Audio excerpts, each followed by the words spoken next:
السلام عليكم اعزائي الطلبه. اليوم ان شاء الله حنكملوا تمرين رقم 15 تاع لا سيري تاع السيركوي triphasé.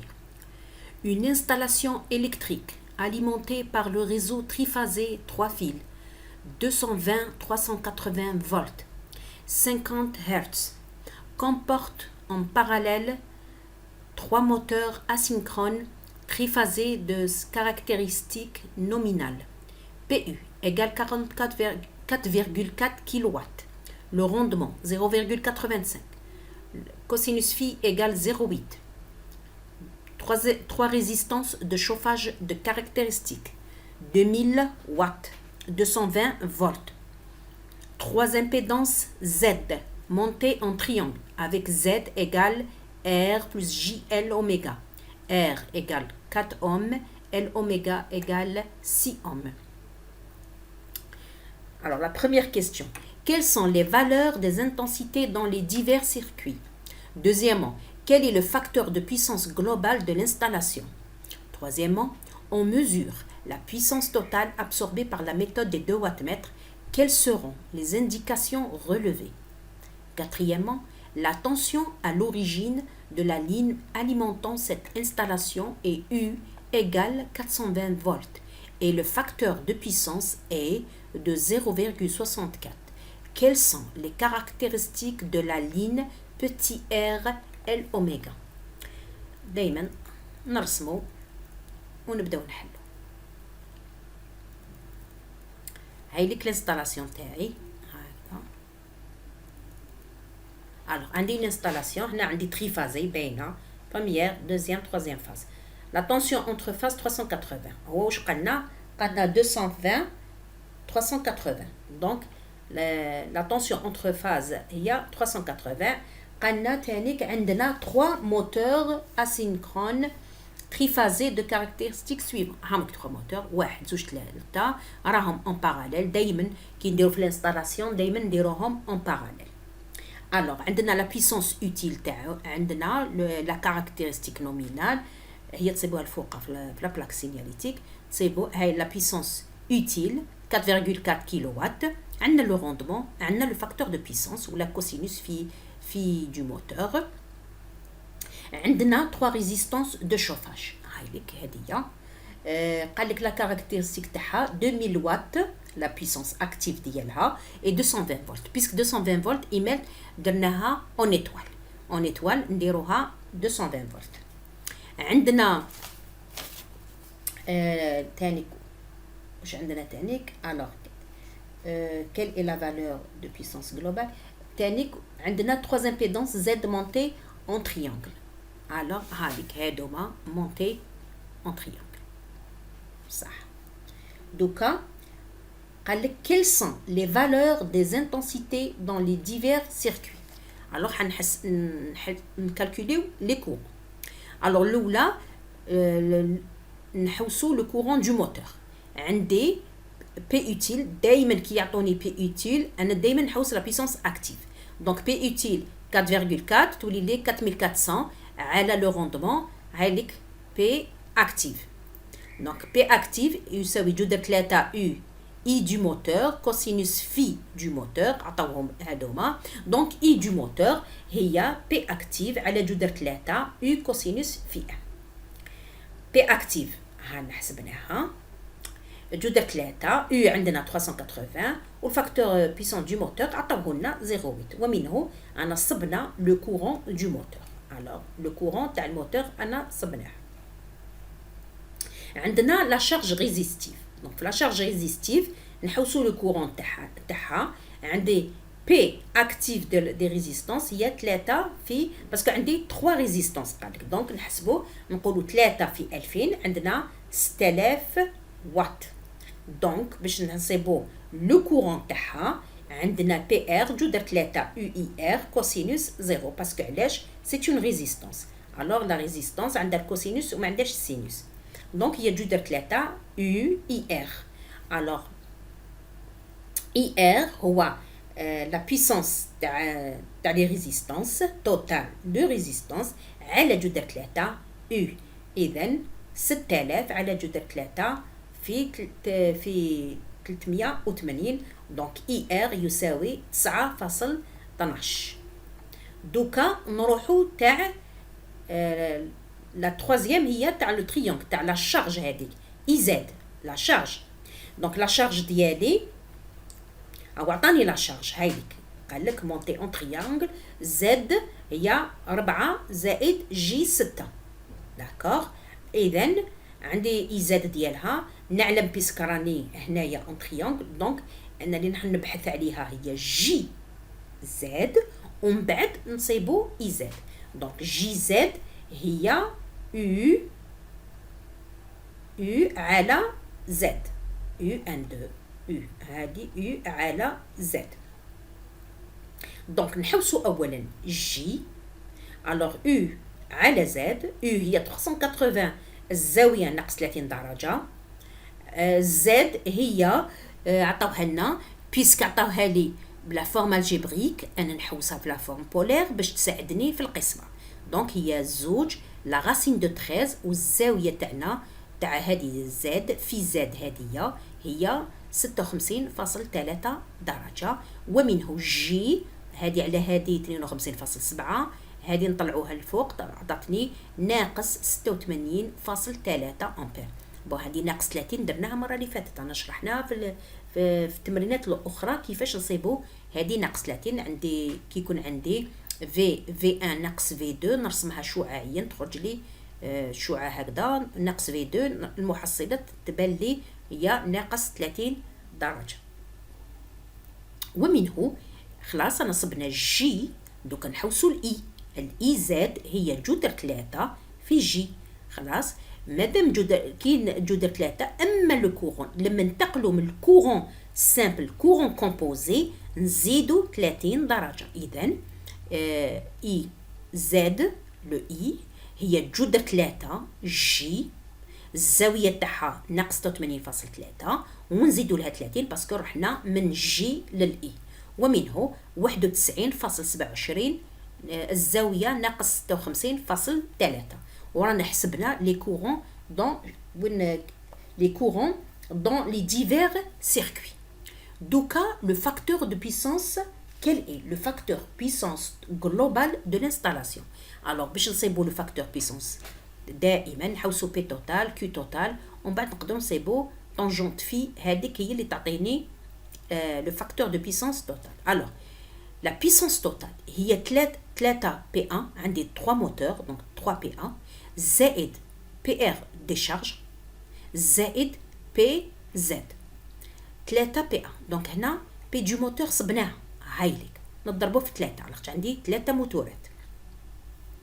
عندي PR هايليك صبناها هي 6000 راهي PR هايليك 6000 هايليك 3 في 2000 باسكو عندي 3 شارج. ومن بعد عندي تاع هاد لا شارج هادي تاع لا شارج هادي ما حسبناش ما كالكوليناش تاعها ما عليناش. دونك بي تاع لا بيسانس تاع هاد لا شارج اللي كي مونتي اون تريونغل هي جذر 3 او اي زد كوسينوس في زد.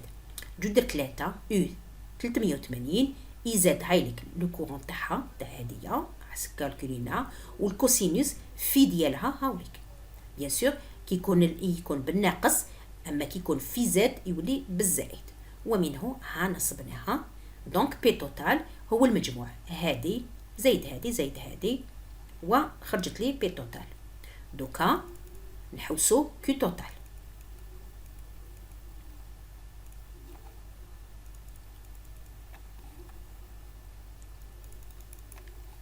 alors Q total واش هي 3 Q du moteur زائد Q des résistances زائد Q تاع ديك لا شارج en triangle.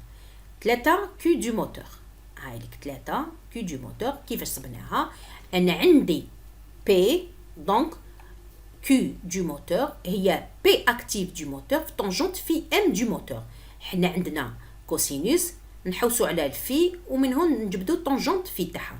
اذا P active des moteurs طونجونت تاع هاد الزاويه باسكو عندنا حنا كوسينوس خرجنا الزاويه تاعها هي 36.87 طونجونت تاع الزاويه تاع لي موتور وخرجنا لا بيسانس رياكتيف دو موتور. لا بيسانس رياكتيف تاع هادوك لي ريزيستانس ايغال ا زيرو. باينه لي ريزيستانس لا بيسونس رياكتيف تاعهم دائما عندهم غير اكتيف ما عندهمش رياكتيف. دونك بقات لي كيو زد هذيك لا شارج كي مونتي اون تريونغل. اذا هي بي اللي حسبناها من قبيله في طونجونت في تاعها في زد. دونك البي تاعها حسبناه من قبيله لا بيسونس اكتيف وعندي في زد. دونك طونجونت في زد نصيبوه هذه. ومنه كيو توتال هذه لا كيو دو موتور في 3. هذه كيو ار هذه قلنا صفر بلاس صفر وكيو زد عينا وصبنا كيو توتال. نعرفوا بلي كيو توتال على بي توتال هي طونجونت في توتال. كي نصيبو طونجونت في نصيبو الزاويه ومنه نصيبو الكوسينوس وها منه هاوليك لو فاكتور دو بيسونس توتال تاعنا. هذه هي باسكو خرجنا هذا في توتال نخرجوه بلي كيو تي توتال على بي توتال. حنا كالكوليناهم خلاص وصبناهم ومنهم نستخرجوا لو كوسينوس اللي هو الفاكتور دو بيسونس. دوكا قال لك اعطوني لي زانديكاسيون ريليفي بار لي دو لا ميثود دي 2 وات متر. الوغ حنا واش عندنا نعلم ان بلي بي توتال هي دبليو 1 بلس دبليو 2. هذا وات متر 1 وهذا الوات متر 2. وعندي كيو توتال هو جذر 3 دبليو 1 ناقص دبليو 2. اذا عندي معادلتين ومجهولين ونستخرجوا من هذه المعادله الاولى. عندي دبليو 2 يساوي بي توتال ناقص دبليو 1. كيو توتال واش يساوي جذر 3 دبليو 1 ناقص دبليو 2. واش يساوي دبليو 2؟ حنا نعوضوا نديروا التعويض. دبليو 2 هي بي توتال ناقص دبليو 1. من بعد جذر 3 دبليو 1 ندخل الناقص لداخل تولي ناقص بي توتال زائد دبليو 1 ويساوي جذر 3 2 دبليو 1 ناقص بي توتال. ونستخرجوا دبليو 1 واش يساوي هي كيو توتال هايلك كيو توتال زائد جذر 3 في بي توتال زائد 3 جذر 3 في بي توتال. هنا جذر 3 ناقص بي توتال تجي لهنا تولي جذر 3 بي توتال على 2 جذر 3 على 2 في جذر 3. نحسبوها صبناها 45219.38.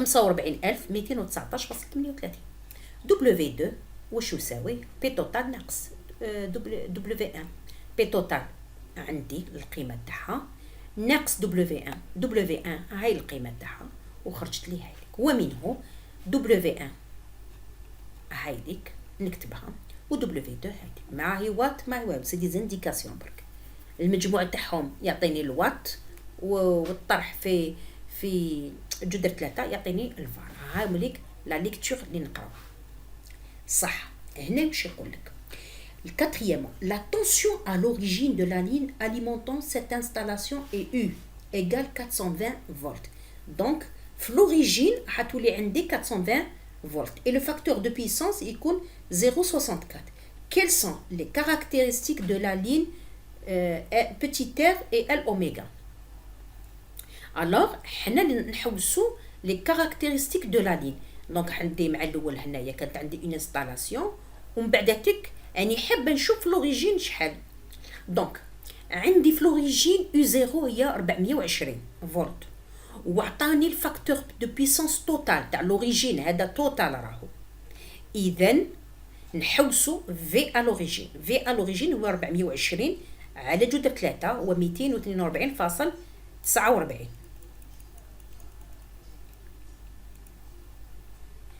شوفوا هنا كيفاش راني نشرح لكم هنا كيف فوالا. دونك هايليك ا لوريجين وهايليك وين رانا حنا الرسم تاعنا اللي رسمناه الاولاني هنا 380 بعد يجي الموتورات يجوا كامل حنايا صح. منا كاين هذه في لا لين عندها اون امبيدونس دونك عندها اون شوت دو طونسيون ومن بعد حنايا في لوريجين قال لي كاين 420 فولت. دونك هنا عندي 380 وهنا عندي زد ال ومن بعد هنايا عندي 420. الوغ واش نلاحظ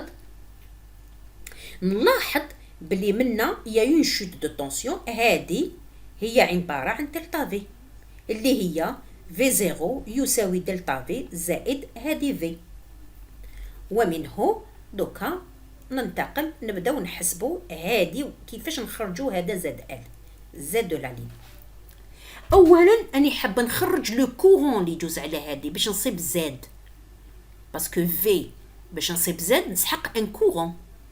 دونك لو كورون اللي يجوز منا هو نفسه لو كورون اللي يجوز منا، إماد نقدر نخرج هذا الكورون بالبي توتال. بي توتال نخرج هذا الكورون بيسك هو نفسه اللي يجوز لهنا. دونك بي توتال هو جذر 3 يو اي توتال كوسينوس في توتال. اي توتال هو بي توتال على جذر 3 يو كوسينوس في توتال. بي توتال عندنا كالكوليناه جذر 3 380 وفي توتال صبناه من قبيله 0.665، ومنه اي توتال هو 125.34. الوغ دوكا انا حابين نصيبو هذه دلتا في. دونك يو زيرو وشن هو يو سي زائد دلتا يو، يستلزم ان في زيرو يساوي في دو سي زائد دلتا في. دونك هذا نحب انا تانيك اني نحوس زد توتال، زد à l'origine ou bien زد توتال هي وشن هي في à l'origine على اي توتال. عليها حوست انا على اي توتال باش نصيب زد à l'origine. دونك في زيرو على اي توتال الزاويه 50. كيفاش هذه الزاويه 50؟ هما عطاوني كوسينوس لو فاكتور دو بيسونس 0.64 الزاويه تاعها هي 50.2. يو زيرو هو 420. دونك دوكا نحوسو في زيرو. في زيرو هي يو زيرو على جذر 3 في اي توتال الزاويه 50. اذا يو زيرو 420 على جذر 3 اي توتال هي 125.34 والزاويه 50.2. اذا زد زيرو هي 1.93 الزاويه 50.2. حوستها بلا فورم الجبريك. زد دو لا شارج هذه تاع لا شارج هنا وشن هي في دو لا شارج على اي توتال باسكو يمر عليها نفس الكورون. دونك هي يو دو لا شارج على جذر 3 باسكو انا ما عنديش في، عندي يو على اي توتال الزاويه تاعها 48.32 باسكو هما عندنا من الاول صبناها. اذا واش تساوي 380 على جذر 3 اي توتال هو 125.34 الزاويه هي 48.32. منه هذه على هذه تساوي 1.01 والزاويه هكذا. دونك خرجناها بلا فورم الجبري. اذا زد دو لا لين هي زد الكليه ناقص زد دو لا شارج. منه زد دو لوريجين عندي الكليه هايليك ناقص زد دو لا شارج هايليك وتخرج لي زد ال. دونك لي كاركتيرستيك لا ريزيستانس هي 0.57 و اكس ال هي 0.73. ال هي 0.73 على 2 بي دو بي اف هي اوميغا على اوميغا تعطيني اكس ال على اوميغا نخرجوا ال وهو 2.3 ميلي هنري. ومن هنا أنا خلصنا تمرين رقم 15 وبالتالي خلصنا لا سيري. وإلى الملتقى.